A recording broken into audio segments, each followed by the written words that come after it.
Was early that morning when we come in on the 7th, that Sunday morning. It's a beautiful morning. Only Hawaii was like that I know of. It's serene and the water was calm and the sun was up bright. And we took chances of letting others go for breakfast. So there were three of the crew members. There were five of us altogether. Three of the crew members we let go to breakfast first. Then a seaman and I, excuse me, a seaman and I went second. And that put us right at middle when Pearl Harbor started. So we tied up at the inside of what they call 1010 dock. It was a big, long dock. I remember supply ships in the Ugalala and the Helena were tied up on that outboard side facing the harbor. So we finished our breakfast, came topside, and we had to wait for colors, which is standard in the service. You know, when the colors are going up or coming down, why you stand at attention. Well, we waited there for that point, and about 5:02, and I said that so many times. A lot of people say 8 o'clock. It was really a few minutes before 8.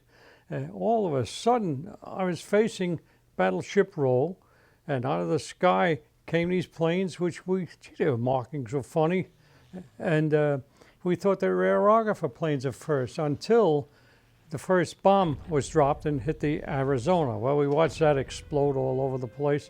The second one I remember was the Fort Island Air Force Base here, Naval Air Force Base, which went up in smoke as well. Well, and of course, there were so many planes flying around. I didn't realize how many at the time.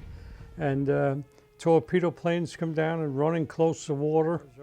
And so luckily I had my 45, and I said, boy, I'm going out and stop some of the torpedo planes. I don't know why I said that. I didn't know what I could do really with a 45, but at any rate, I boarded this 35-foot gig we had and pulled out adjacent to the, somewhere near the Ugalala. I can't even pin it down now, you know, or even then.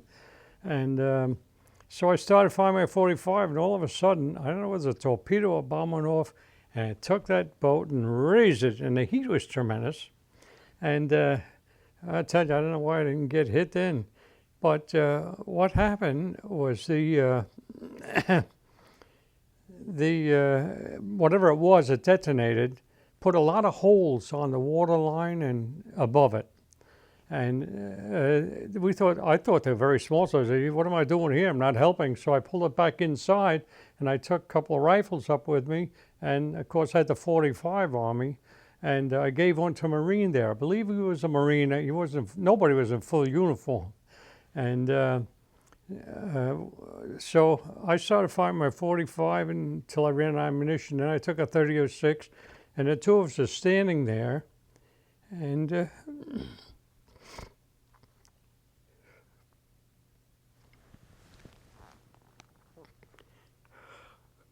I don't know why it's so hard to do for me at this stage of the game.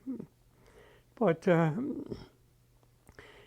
regarding that, why, I brought her inside, we were shooting, and you could see their faces. And for years, I saw this Japanese gunner laughing at me, I thought. He was really smiling. He had this machine gun trained on us, and here I'm with a 45, and the other guy with a rifle.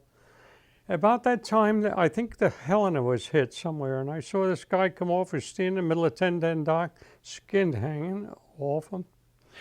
So,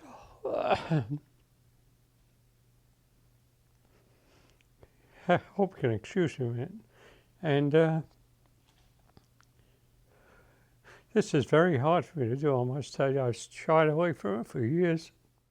And so I took him up to the supply vessel I just come off of that morning and left him with the officer of the day. And as I said, I don't know who it was, just like we didn't know who many people were. And so I often wondered if he lived or died, really.